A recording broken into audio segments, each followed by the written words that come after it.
Olá! Como vai você? Sejam muito bem-vindos! Para quem não me conhece, eu sou Loren Mendes, consultora financeira e idealizadora do método Gestão Financeira para Casais. Eu ajudo casais a realizar seus sonhos através do planejamento financeiro. E hoje, nesta live, vamos falar sobre o tema Lar Doce Lar.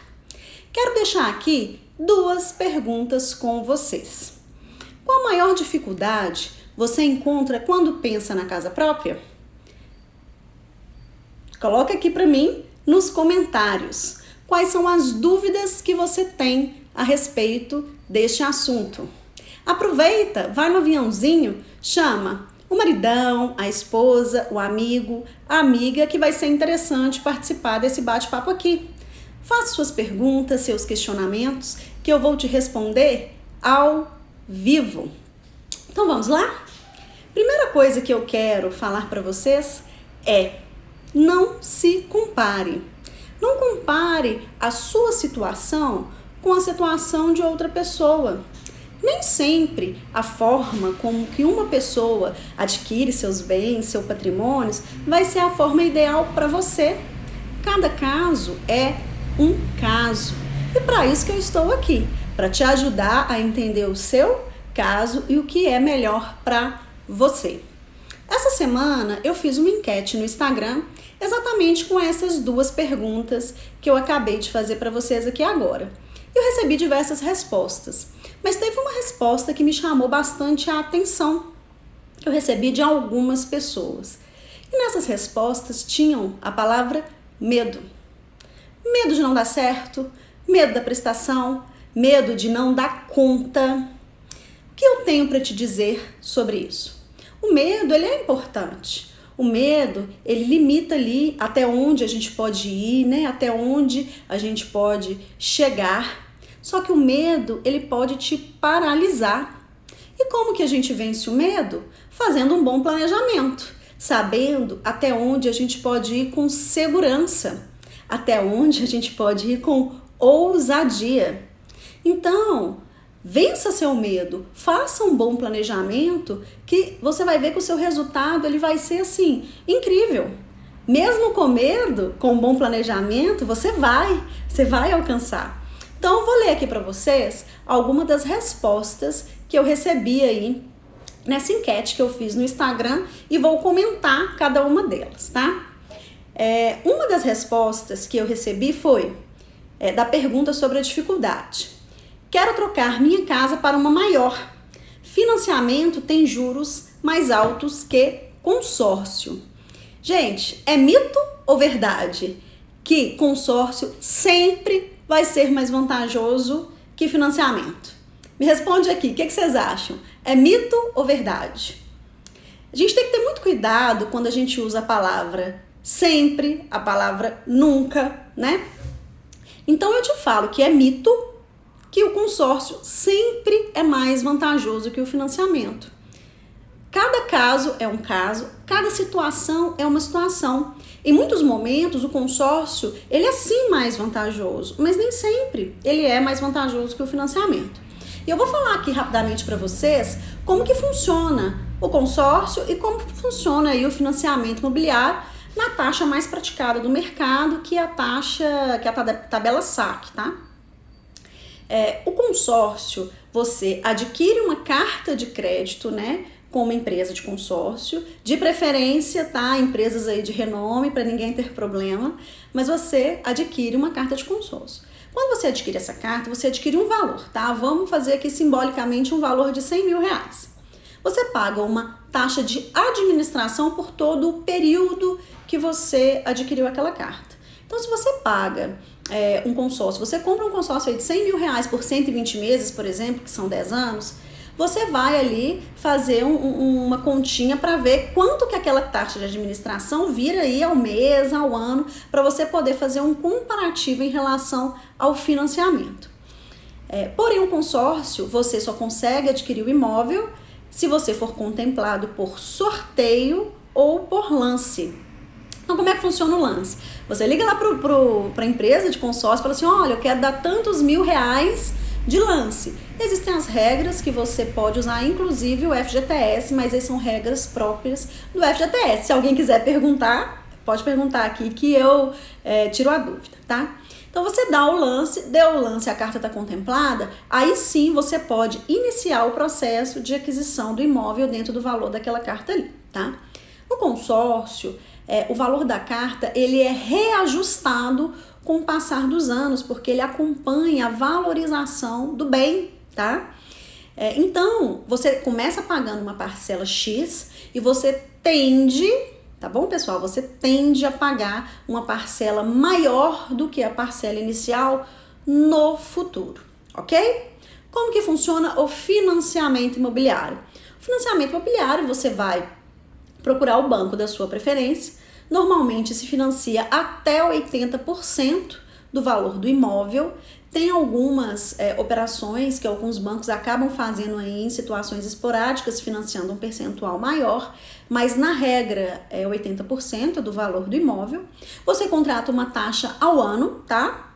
E você vai pagando aquilo ali. A tabela saque, como eu disse que seria que eu iria falar, ela começa com uma parcela maior e essa parcela vai reduzindo ao longo dos anos e ficando cada vez maior. Por quê? Por conta do sistema de amortização dele. Então, quando você paga uma parcela, você paga juros e principal, e assim todos os meses vai diminuindo o seu valor principal, consequentemente vai diminuindo aí o valor da sua parcela, tá?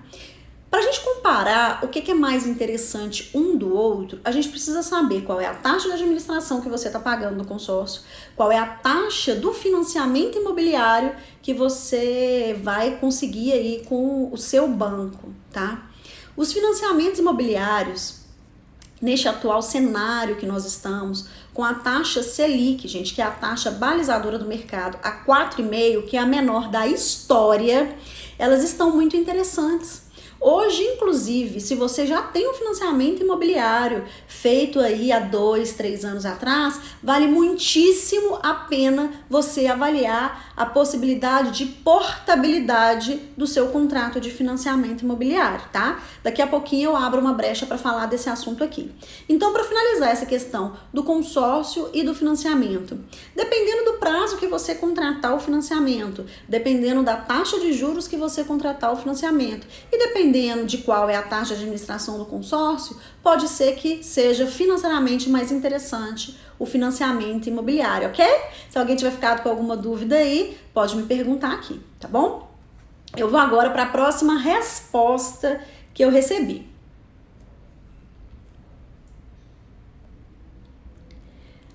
Medo da dificuldade financeira, é o que eu disse aqui, do medo. A dificuldade financeira, ela é uma realidade para a maioria das famílias, para a maioria das pessoas, né? Quando a gente tem aí o sonho, né, a tão sonhada casa própria, né, querendo realizar o sonho da tão sonhada casa própria, a gente precisa sim fazer conta e a gente precisa sim abrir mão de algumas coisas para poder adquirir ali aquele bem. Ele é um bem de alto valor. Quando a gente financia um imóvel, a gente tende a fazer isso aí por longos anos e a gente nunca sabe ali o que vai acontecer no meio do caminho. Então a gente tem que ter muito foco. Quando a gente faz o processo do financiamento imobiliário, né, quando você vai lá fazer conta e analisar para ver se vale a pena ou não, você precisa fazer algo que esteja na sua realidade, sabe? Não entra naquela assim, não, vai ficar muito apertado, mas eu vou dar conta. Por que não entra nessa? Porque qualquer deslize que aconteça, qualquer situação atípica que aconteça, você corre o risco aí de não dar conta de pagar e acabar perdendo o imóvel. Gente, e perde mesmo. Então tenham cuidado com isso, assumam a prestação que esteja dentro da realidade financeira do casal. Eu não estou falando aqui para você não ter um pouco de ousadia. Existem momentos que você pode ter, mas tudo isso precisa ser analisado e ponderado, feito de forma ali racional, não no calor da emoção, né? E existem imóveis aí para todo mundo. Existem imóveis que são mais baratos, existem imóveis que são mais caros, tudo vai depender do que você quer, do que você pode abrir mão, né? Eu abro mão, sei lá, de uma localização para ter um imóvel melhor, eu prefiro ter um imóvel mais simples, mas numa localização melhor, por exemplo. Então você precisa avaliar aí todos os pontos que são de interesse do casal. Indo para a próxima resposta. Teve uma seguidora que me respondeu que a maior dificuldade que ela tem hoje é limpar o nome. É pré-requisito para fazer qualquer financiamento ou consórcio estar sim com o nome limpo, tá? O nome do casal, ele precisa estar limpo. E a gente precisa entender por que o nome do casal, né, de um ou de outro, aí eu não sei os detalhes dessa seguidora, mas a gente precisa entender por que a pessoa ficou endividada. Porque não adianta a pessoa adquirir um imóvel e não dar conta de pagar, falando aqui de novo. Então a gente precisa entender por quê. Por que a pessoa ficou endividada? O que levou a pessoa àquilo? Foi uma situação atípica? Não foi? Foi um descontrole financeiro? Foi questão de organização ou não foi? Mas é imprescindível de que a pessoa regularize a sua situação. O nome precisa estar limpo, gente, para poder fazer o financiamento imobiliário ou aquisição do bem via consórcio. Então a gente precisa encontrar uma estratégia, resolver as pendências, entender o porquê que aquilo aconteceu, criar um planejamento, né? Fazer uma reserva financeira para conseguir dar o valor da entrada, para conseguir pagar as taxas, né? As taxas cartorárias, a taxa do ITBI, para a pessoa conseguir adquirir aí o imóvel e não perder ele no futuro, para dar conta de pagar e seguir adiante. A outra resposta que eu recebi, uma outra resposta, é ter o suficiente para a entrada e não precisar pagar o financiamento por muito tempo. Eu acho essa resposta aqui muitíssimo interessante. Ter o suficiente para a entrada é extremamente importante. Se eu não consigo financiar 100%, eu preciso ter o suficiente para a entrada, seja com FGTS ou com alguma outra forma, tá? Em relação ao prazo do pagamento, né, que ela diz o seguinte, a seguidora diz o seguinte, entrada que eu não preciso pagar o financiamento por muito tempo. Gente, inicialmente, não precisa ser uma preocupação na hora do financiamento. A maior preocupação que você precisa ter no início do financiamento é se você vai dar conta de pagar as parcelas. Se aquilo ali que você está contratando está dentro da sua realidade. Por quê? No processo da tabela saque, nós temos parcelas iniciais mais caras e com o tempo essas parcelas vão reduzindo. Ou seja, tende a ficar mais fácil pagar essas parcelas. E todos os contratos de financiamento, eles permitem a amortização. Dependendo da situação, a pessoa pode usar o FGTS para amortizar e ela pode a qualquer momento usar recursos próprios. Então a pessoa pode trabalhar para ir liquidando as parcelas de trás para frente. E quanto mais, né, como o contrato ele vai diminuindo ali o valor da parcela com o tempo, as últimas parcelas tendem a ser muito baratas. Eu vou dar um exemplo meu aqui. Quando eu fiz o meu primeiro financiamento imobiliário, eu usei um valor, o valor do financiamento não era muito alto na época, mas eu lembro que eu usei um valor bem pequeno e fiz a minha primeira amortização.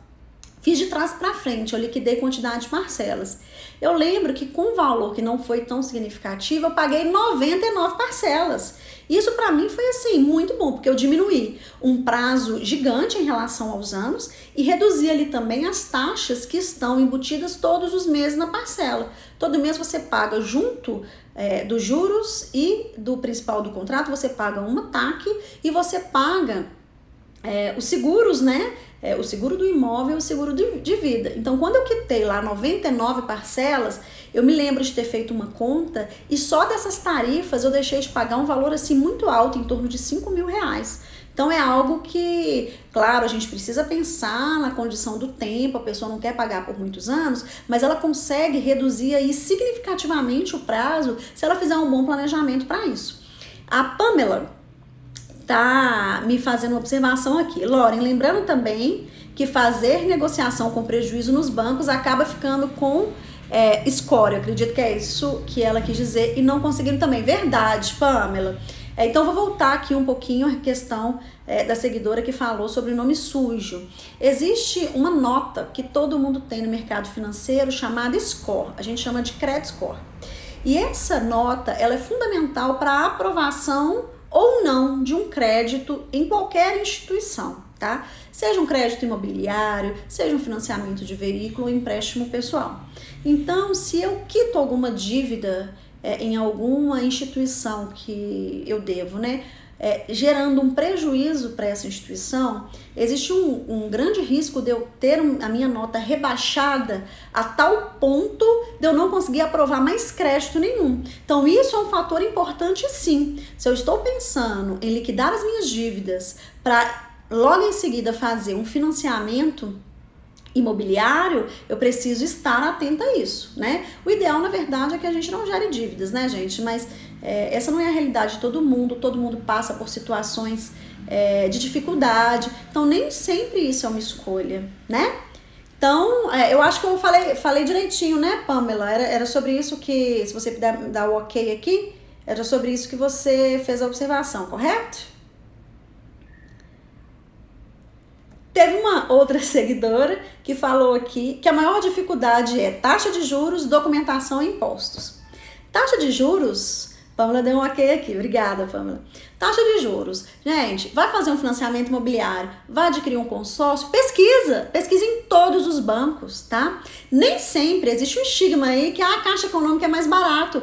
Nem sempre é verdade, tá? Vai lá, negocia com o seu banco. Se você tem um bom relacionamento no seu banco, pode ser que o seu gerente consiga uma taxa diferente para você, menor do que aquela que sai na propaganda, menor daquela que está no normativo do banco. Então pesquisa, negocia, não fecha aí com o primeiro não. Vai atrás, leva para outro as taxas que você tem, tá? Em relação à documentação, existem várias empresas sérias, inclusive algumas imobiliárias, que elas desembolam toda essa questão da documentação. Agora, é fato que para conseguir fazer um financiamento imobiliário ou para poder adquirir o imóvel com o consórcio, precisa ter toda a documentação ok, tanto dos compradores, quanto dos vendedores, quanto dos imóveis. O Luiz está comentando aqui, consórcio mais barato do que financiamento, porém tem que programar. Depende bem da situação, né, Luiz? No geral, sim, mas nem sempre fica mais barato. Aí realmente a gente tem que fazer conta e tem que programar por conta aí dos lances, né? Eu comentei nesta horinha sobre esse aspecto. Teve uma seguidora, se ela estiver aqui, eu gostaria até que ela comentasse aqui pra mim, eu não sei se ela tá presente, mas ela me respondeu que a maior dificuldade dela é o dinheiro, pois o financiamento tem que dar quase o valor da casa à vista, 70%, é muita coisa. Eu fiquei com dúvidas nisso aqui. Por quê? Os bancos financiam até 80% no geral do valor do imóvel, só que se você não tem renda o suficiente para adquirir aquele imóvel, ele vai falar que vai financiar um valor maior. Então você tem que apresentar um valor maior de entrada. Então eu não sei se o que aconteceu com você foi essa questão da renda ou se é um imóvel realmente muito caro para a renda do casal. Então eu fiquei assim um pouco sem entender essa questão aqui dos 70%, tá? Então até 80%, respeitando a renda do casal e o prazo, tá, gente?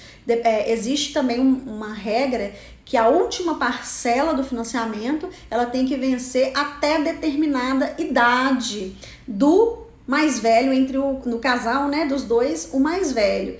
Então é uma regra também que tem que ver. Existem bancos aí que financiam por até 420 meses, outros por 360 meses. Então isso aí precisa avaliar, tá? Olhar aí para ver o que é. Outra resposta: não tenho coragem de financiar. Minha ideia é batalhar para comprar à vista ou quase. Pessoal, isso aqui é muito legal. Ideia de comprar à vista, ela é sensacional, mas precisa ver ali o que o casal quer. Eu tô morando de aluguel? Eu não tô morando de aluguel? Eu tô morando de favor? Eu moro na casa de familiares? Qual é a real situação aqui desta família? Pagar à vista acho que é o sonho aí da maioria. Pensa, poder comprar um imóvel sem ter que se preocupar com as parcelas. É realmente sensacional. Mas como que você vai conseguir juntar dinheiro suficiente para aquilo? Eu tô pagando aluguel, estou juntando dinheiro? Não tô pagando aluguel, estou morando aí com familiares, estou juntando dinheiro. Estou morando em uma casa de algum familiar, eu não pago aluguel, então é como se fosse a minha casa, eu não tenho custo, mas pode ser que a qualquer momento eu tenha que sair. Então, são questões que precisam ser avaliadas. O que o casal quer? O que o casal sente? Olha, eu não aguento mais ficar nessa casa, sei lá, gente, eu vou colocar nome de sogra aqui na história. Eu tô na casa da minha sogra, eu não aguento mais, não pago aluguel, mas eu não tô aguentando. Então, às vezes, avaliar um financiamento imobiliário, às vezes até morar de aluguel, pode ser muito saudável para a relação. Então, cada caso é um caso, mas se você consegue juntar o dinheiro e comprar a casa aí praticamente à vista, parabéns, isso é muito legal. A Pamela tá me fazendo aqui uma outra pergunta. Qual a sua opinião sobre índice IPCA dentro do financiamento imobiliário? Vale ou não vale a pena? Furada ou grande oportunidade? Então, tá tendo uma regra agora, né? A SAC, ela é uma taxa de juros mais TR. Ô Pamela, se você puder até me responder aqui, se eu não me engano, a do IPCA, a taxa que usa o IPCA, eles têm usado uma taxa menor do que a taxa que usa TR. Eu não tenho certeza dessa informação. Se você tiver certeza, se puder responder aqui pra mim, tá? O que é o IPCA, gente? O que é a TR, né? TR é a taxa de referência do mercado. Então, os financiamentos imobiliários, elas têm essa taxa, é a taxa fixa mais a TR. A TR hoje, ela tá no momento de baixa. Então, a TR tá bem baixinha, tá? O IPCA, ela está tendo uma média maior do que a TR. Aí, se você puder me responder, Pamela, aqui, só que a taxa que os bancos estão propondo, ela é uma taxa menor. Então, eu acho que tem que avaliar, sim, cada situação, porque elas são indicadores diferentes. Se alguém tiver, eu tô vendo aqui que o Bernardo também entrou. Se você tiver essa informação também aí pra mim, Bernardo, que eu sei que você tá antenado aí nessas questões, se puder me responder aqui com quanto que vocês estão trabalhando no financiamento imobiliário com IPCA. Enquanto isso, eu vou... IPCA, a taxa está 2,88 mais o índice. Tá 2,88 ao ano? É isso? É isso, Pamela? Ou tá 2,88 menor do que a taxa da SAC? Você sabe me dizer?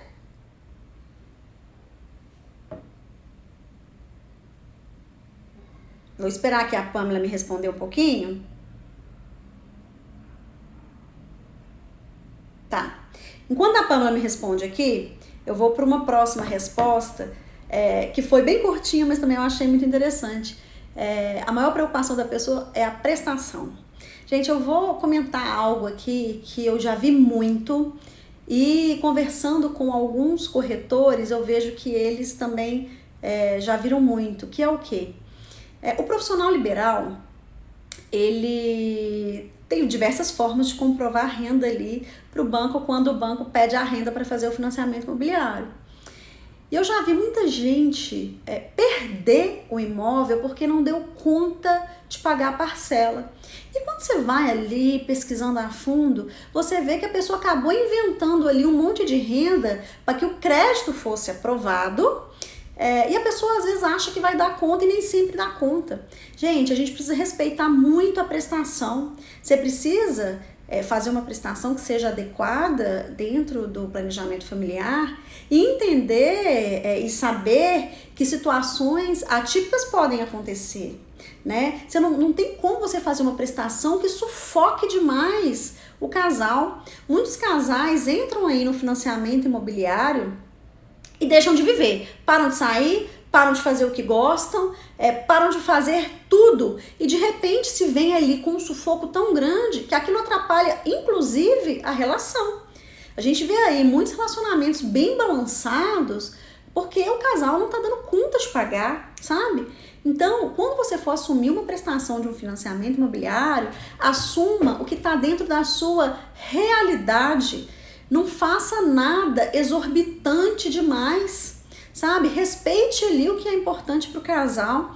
Claro que dá pra gente ter um pouco de ousadia em algumas situações, mas é um contrato muito longo, é um patrimônio, né? É um bem que é um bem caro. Então não deixa a prestação acabar com isso, né? Com esse sonho aí que vocês estão conquistando, né? Pamela me respondeu aqui, 2,88 juros ao ano mais o índice mensal que é variável. Olha, Pamela, eu imagino que a 2,88 ele possa ser, sim, uma excelente opção. Eu acho que a gente tem que sentar e avaliar caso a caso mesmo, mas ele é uma ótima oportunidade aí para muitas pessoas, né? A gente não sabe por quanto tempo a gente vai ter uma Selic tão baixa. Alguns economistas estimam aí que pelo menos nos próximos 2 anos a gente vai ter aí a Selic a 2,5. Só que o mercado ele é algo muito instável, então a gente não tem como prever, né? Existem aí indícios, mas não tem como a gente ter certeza de quanto tempo essa taxa vai ficar baixa. Falando em taxa baixa, eu vou entrar aqui agora rapidinho na questão da portabilidade do financiamento imobiliário. Quem acompanha aí notícias, depois que a Selic baixou tanto, tem vários jornais falando sobre isso. Gente, o processo de portabilidade do financiamento imobiliário, ele é relativamente simples. Você vai procurar um outro banco e vai levar lá o seu saldo devedor do contrato, a taxa que você tem, e o outro banco vai fazer a proposta para você, tá? Você vai colocar no papel. A portabilidade, ele vai te levar o contrato exatamente com o mesmo saldo devedor e com a mesma quantidade de parcelas. Então você vai conseguir ver de cara quanto que você vai conseguir economizar só com a alteração da taxa de juros. Estejam atentos porque vocês vão ter 2 custos a mais. Vocês vão ter um novo custo de avaliação do banco que você está pedindo e você vai ter um novo custo cartorário. Então tem que pôr isso no papel, tá? Para saber se vai valer a pena ou não. Muitos bancos estão aceitando negociar os contratos que estão com a taxa muito alta para não perder o contrato. Estão aceitando renegociar. Então, se você vai a um outro banco, recebe essa proposta e leva no seu banco que já tem um contrato, às vezes seu banco faz uma contraproposta para você e você já fica por lá. Vai ter um aditamento do contrato, você não vai pagar a taxa de avaliação, você só vai pagar a taxa do registro do aditivo no cartório. Então, gente, aproveite e se beneficiem, tá? Tá num momento excelente para financiamento imobiliário e você pode fazer isso. Tem algumas pessoas que estão conseguindo economizar, gente, 500 mil reais, claro que são contratos aí mais caros, mas foram contratos que foram feitos a taxa aí, às vezes de 11,5, tá conseguindo jogar para 7,5 ao ano uma STR. Então tem feito uma diferença muito grande. A Pamela tá me fazendo outra pergunta aqui. Posso fazer a portabilidade em qualquer momento do contrato? Pamela, em qualquer momento do contrato, desde que ele não esteja em atraso, ok? Contrato em atraso não pode ser portado para outro banco. Ele precisa estar em dia, ok? Mas em qualquer momento, fechei o meu contrato, vamos colocar 6 meses atrás, que a taxa estava maior. Hoje a taxa está menor e consegui o contrato ainda é muito longo, eu não vou liquidar antecipado, então para mim vai ser vantajoso. Eu posso fazer a portabilidade desse contrato sim, tá? Vamos voltar aqui então para as respostas. Aí tem uma dúvida, né? Qual a melhor forma quando não se tem dinheiro para a entrada do parcelamento? Quero casa, não apartamento. Pelo menos aqui na nossa região, casa costuma ser mais caro que apartamento, né? Acho que é por isso que a seguidora fez essa pergunta aqui. Gente, se a gente não tem o dinheiro para entrada, precisa ser tudo muito ponderado e avaliado, tá? Quando eu falo, que eu falei agora há pouco, que você precisa ter cuidado com o valor da prestação e a prestação, ela tem que estar adequada dentro do seu orçamento, se você não tem o recurso para entrada, e você vai fazer um financiamento, né? Que existem algumas pessoas que fazem isso. Eu vou fazer o financiamento de 80%, vou pegar 20%, vou fazer um outro empréstimo. Você vai ter 2 prestações. Você vai dar conta de pagar aquilo ali? Então, isso aí é muito pessoal. Não, eu dou conta, é tranquila, só porque eu não tenho dinheiro. Se dá conta, será que não dá para se planejar, às vezes adiar aí por um período curto de tempo e você se empenhar para juntar esse dinheiro para dar como valor de entrada? Então isso precisa ser avaliado. Existem alguns bancos que em alguns momentos financiam aí até 100% do valor do imóvel. Também é algo que pode ser visto, se encaixa. Mas eu acho muito complicado quando a pessoa não tem nada para dar de entrada e vai fazer um empréstimo, tá? Se for um empréstimo sem juros, tipo patrocínio, sem data para pagar, pode ser uma boa, né?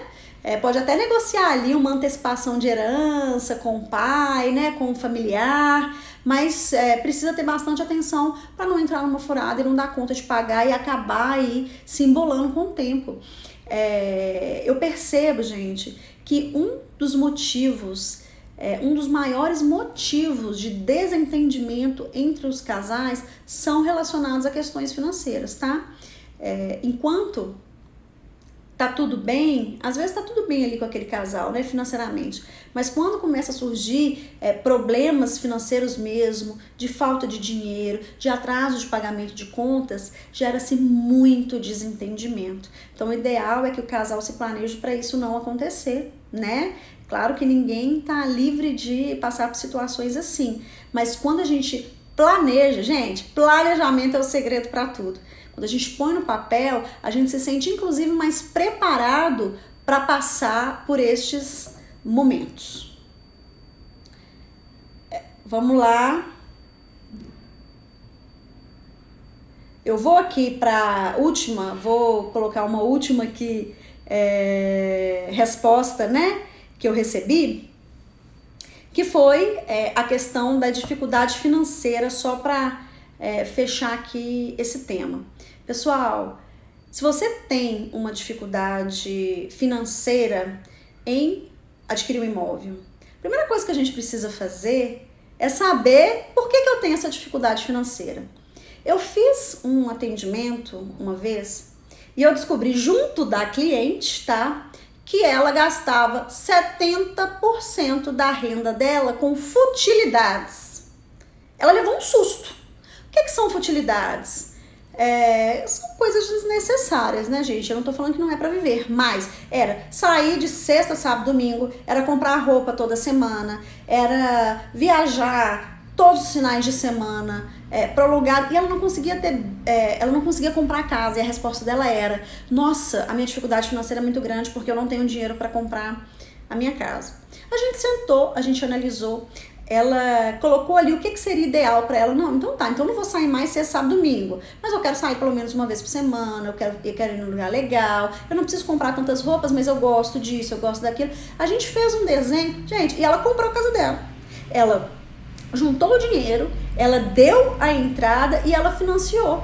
E a partir daquele momento ela sentiu que ela não gastava mais tudo só com futilidades, entende? Então, quando a gente fala da dificuldade financeira, a gente precisa entender se ela é uma dificuldade financeira real, tá? Se tá tudo ali no seu lugar, tudo encaixado, ou se ela é uma dificuldade financeira porque a pessoa não faz ideia de onde o dinheiro dela tá indo.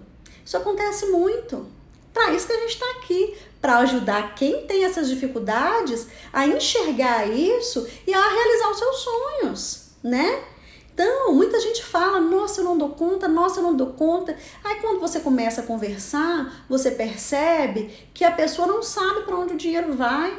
Às vezes o dinheiro, gente, está literalmente indo pelo ralo, com coisas assim muito pequenas, sabe? E o dinheiro está indo pelo ralo. Então tem tantas situações que a gente pode avaliar, a gente pode readequar para o casal, para que eles consigam adquirir aí a tão sonhada casa própria, né?